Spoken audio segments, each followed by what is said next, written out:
మీలాంటి వాళ్ళు గట్టిగా సోషల్ మీడియాలో వీడియోలు వైరల్ చేసినట్టున్నారు. సంజయ్ని కూడా తిట్టినట్టున్నారు కదా. సో ఇప్పుడు మీరు ఆయనతో పాటు కలిసి పనిచేయాల్సిన సిచ్యువేషన్ వచ్చినట్టున్నారు. ఇది చాలా దారుణం.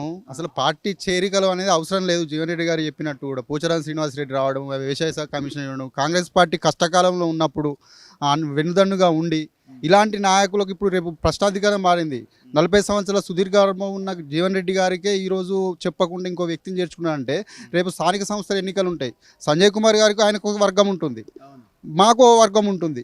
మా ప్రతి గ్రామంలో ఎంపీటీసీ కానీ జడ్పీటీసీ కానీ అని చెప్పేసి జీవన్ రెడ్డి గారిని నమ్ముకొని ఇన్ని సంవత్సరాలు 10 సంవత్సరాలు కష్టంగా ఉండి ధర్నాలు రాస్తారోకలు చేసి అధికారం తెచ్చుకొని రేపు ఎంపీటీసీ జడ్పీటీసీ టికెట్ ఎవరికి ఇస్తారు? ఆయనకు వర్గం ఉంటుంది. నాయకునికే న్యాయం జరగకపోతే కార్యకర్తకి ఏం న్యాయం జరుగుతుంది? 40 సంవత్సరాలు ఈ సుదీర్ఘ అనుభవం ఉండి కరీంనగర్ ఎంపీగా పోటీ చేసినప్పుడు ఆ రోజు ఎవరు కూడా ముందుకు రాలేదు. ఈ పెద్ద నాయకులు, అగ్రనాయకులు. రాజశేఖర రెడ్డి గారు ఉండి తెలంగాణ కావాలని చెప్పేసి కోరుకుంటే 1,00,000 ఓట్ల మెజార్టీతో ఓటమి పొందడం వచ్చేసి ఒక పాపాన్ని కూడా ఓటుకున్నాడు జీవన్ రెడ్డి పార్టీ కోసం. ఇది అధిష్టానం ఒకసారి గుర్తు చేయాలి. మళ్ళీ రెండోసారి మళ్ళీ చేసిండు, 10,000 ఓట్లతో ఓడిపోయాడు. అప్పుడు చెన్నమనేని విద్యాసాగరరావు పోటీ చేయలేదు తెలంగాణ కావాలని. తెలంగాణ ఇచ్చింది తల్లి కాంగ్రెస్ పార్టీయే. కాకపోతే కష్ట సమయంలో ఉన్నప్పుడు జీవన్ రెడ్డి గారు ఆయన దురికిండు. ఏ నాయకుడు కూడా ఉమ్మడి కరీంనగర్ జిల్లాకు సంబంధించిన ఏ నాయకుడు కూడా ఎంపీగా పోటీ చేయడానికి ముందుకు రాలేదు. ఇప్పుడు జీవన్ రెడ్డికి కూడా కాంగ్రెస్ మంచిగానే చేసింది కదా. ఇప్పుడు ఆయన మొన్న ఎమ్మెల్సీగా ఉన్న ఎమ్మెల్యే పదవి ఇచ్చింది, అంటే ఎమ్మెల్యేకి టికెట్ ఇచ్చింది, సరే ఓడిపోవచ్చు. ఎంపీ టికెట్ ఇచ్చింది, మళ్ళీ ఓడిపోయిండు. సో ఇంతకంటే ఇంకా ఏముంది అన్న ఒక లైన్ కూడా కొంతమంది వినిపిస్తున్నారు. సో పెద్ద మనిషి, మంచి వ్యక్తి అంతా బాగానే ఉంది, కానీ ఇంత ఇది చేయాల్సిన అవసరం ఉందా అన్నది ఒక చర్చ.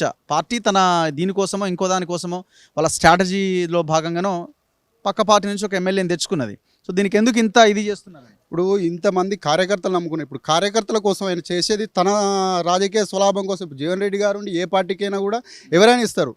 ఇంతకుముందు సోదరుడు చెప్పినాడు, కేసీఆర్ గారు ఫోన్ చేయలేదా? ఈయనకు సంబంధం లేదా? 10 సంవత్సరాలు రాజభోగాలు అనుభవించు పోలేదు, ఒక పార్టీ లైన్ మీద ఉన్నాడు. ఆయన జీవితంలో ఫస్ట్ 1983లో తొలిసారి ఎమ్మెల్యే గెలిచినప్పుడు మంత్రిగా అనుభవించారు. ఒక్కసారి పార్టీ లైన్ తప్పిరు. పార్టీ మారకూడదు అనే ఒక ఉద్దేశం, పదే పార్టీలు మారడు అని చెప్పేసి చెప్పి చంద్రబాబు నాయుడు కూడా స్వయంగా మీరు కలవాలి అని చెప్పేసి నాకు పార్టీ మారే ఉద్దేశం రాను అని చెప్పిండు. ఎల్రమ్మ గారు అప్పుడు ఎంపీగా పోటీ చేసినప్పుడు అప్పుడు ఖాళీ స్థానం ఉంటే కాంగ్రెస్ పార్టీ నుంచి ఇప్పుడు ఏం డిమాండ్ చేస్తున్నారు కార్యకర్తగా? ఎందుకంటే జీవన్ రెడ్డి గారికి మా కార్యకర్తలకు అందుబాటులో ఉండే ఏదైనా ఒకటి ఉండాలి. స్థానిక ఇప్పుడు మంత్రి పదవి కావాలి.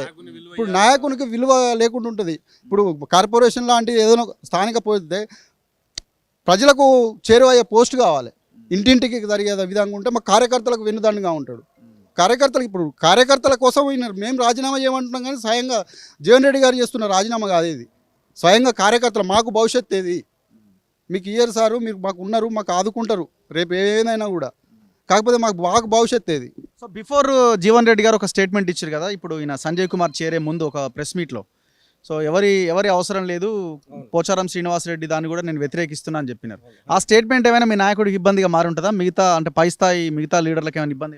అవసరమే ఇక్కడ ఇబ్బంది అనేది అవసరం ఇదే లేదు, ఆలోచన లేదు. ఎందుకంటే స్వయంగా రేవంత్ రెడ్డి గారే చెప్పారు, ఇక్కడ మనం ఫుల్ ఫ్లెడ్జ్ తోటి మనం 65 ఎమ్మెల్యే తోటి తెలంగాణ ప్రభుత్వం, మన తెలంగాణ ప్రజలు భారీ మెజార్టీ ఇచ్చారు, మాకు ఎవరు అవసరమే లేదు. మళ్ళీ రేవంత్ రెడ్డి గారు కూడా ఆల్రెడీ చెప్పడం జరిగింది, కార్యకర్తలకు ఎక్కడ అన్యాయం జరగకుండా మేము కొత్త వాళ్ళని చేర్పించుకోము, ఉన్న వాళ్ళతో మంచిగా నడిపించుకుంటాం, చాలామంది కష్టపడి మనం ఈ స్థాయిలో వచ్చినాం, మన కార్యకర్తలను ఇచ్చిపెట్టేది లేదని చెప్తున్నాం. ఇప్పుడు మా కార్యకర్తల డిమాండ్ ఉన్నది, మేము చెప్తున్నాం జీవన్ రెడ్డి గారికి ఒక మంచి పదవి కావాలి. జీవన్ రెడ్డి గారికి పదవి ఉంటే మేము బతుకుతాం. ఎందుకంటే ఆయన కార్యకర్తల కోసం పనిచేస్తాడు, ప్రజల కోసం ఉన్న వ్యక్తి. ఆయన అటువంటి నాయకుని మేము కాపాడుకోవాలి. ప్రభుత్వం ఇప్పుడు రేవంత్ రెడ్డి గారు కూడా పార్టీ కోసం జీవన్ రెడ్డి జీవన్ రెడ్డి ఎమ్మెల్సీగా ఉన్న ఎమ్మెల్యే టికెట్ ఇచ్చిర్రు, మళ్ళీ ఎంపీ టికెట్ ఇచ్చి ఓడిపోతే అన్ని బాగానే ఇచ్చినారు. ఇప్పుడు పరిస్థితి అప్పుడు వేరే సార్. అప్పుడు ఏమైందంటే అక్కడ టగ్గఫర్ ఇచ్చే వ్యక్తి లేకుండే. అట్లాంటి ఇప్పుడు తెలంగాణ మూవ్మెంట్ లోపల కేసీఆర్ మీద జీవన్ రెడ్డి గారు ఫైట్ చేశారు. అప్పుడు కేవలం ఒక 10,000 ఓట్లతో ఓడిపోయారు. అసొంటి వ్యక్తి ఇప్పుడు అసొంటప్పుడు కేసీఆర్ మీద ఎవరైనా పోటీ చేయాలని భయపడేటోడు, అసొంటి టైగర్ను నిలబెట్టి గెలిపించారు. ఇప్పుడు అన్యాయం చేస్తున్నట్టే మాకు కార్యకర్తల బాధ ఉన్నది, మాకు కూడా అన్యాయం జరుగుతుంది సార్. లేకపోతే కూడా ఇదైపోతుంది. ఇప్పుడు మీ నాయకుడికి మంత్రి పదవి ఇంకో పదవి ఇచ్చేసి సంజయ్ కుమార్ ఎంట్రీని ఆహ్వానిస్తారు, అప్పుడు మీరు ఆహ్వానిస్తాం. అది అది సార్. ఇంకోటి సంజయ్ కుమార్ అనే వ్యక్తిగతంగా నాకు మంచిగా తెలిసి ఉన్నది అతను.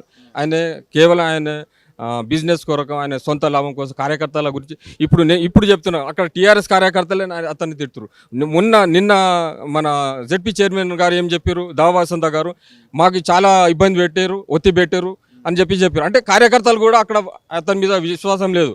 ఇటువంటి నాకడ ఇక్కడ వస్తే కాంగ్రెస్ పార్టీ మొత్తం నామరూపం లేకపోతుందని చెప్పి నేను రేవంత్ రెడ్డి గారిని తెలియజేస్తున్నాను.